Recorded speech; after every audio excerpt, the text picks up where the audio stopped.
નમસ્કાર કલમ યુદ્ધ સમાચારની સાથે હું છું આપની સાથે પાયલ બામભણિયા। તો જોઈએ આજના મહત્વના સમાચારમાં। મારું નામ શિયાળ સંજુભાઈ ભાણાભાઈ બોલું છું। અમે અહીંયા શિયાળ બેટ ટુરિઝમ આયોજન રાખેલ છે તે રદ કરવા માટે થઈને બધી ભેગા થયા છે અને જો રદ કરવામાં નહીં આવે તો બધી ઉપવાસ આંદોલન માટે બેઠશું। એની બાબત માટે અહીંયા બધી ભેગા થયા છે। તો ટુરિઝમ હટાવો, શિયાળ બેટને મસીમાર બંદર તરીકે જાહેર કરો। આવ્યા છો, શું નામ છે, શું ગામ છે અને તમે શાના માટે આવ્યા છો? મારું નામ શીતળભાઈ બાળદિયા, ગામ શિયાળબેટ।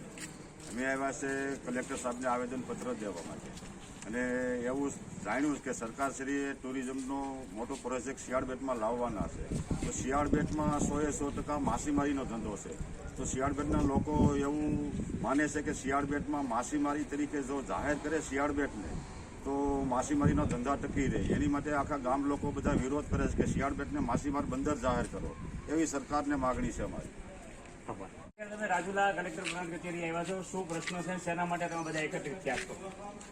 અમારા ગામને માછીમારી બંદર તરીકે જાહેર કરે અને આ જે નવો જે સરકારે જાહેર કરેલો જે પ્રોજેક્ટ છે ટુરિઝમ એને રદ કરાવે। અમારો પરંપરાગત માછીમારીનો ધંધો છે એટલે ત્યાં જો કદાચ ટુરિઝમની જગ્યાએ સારી જેટી બને, માછીમારોના હિત માટે કાંઈ સારા એવા કામ થાય તો સારું કહેવાય સરકાર।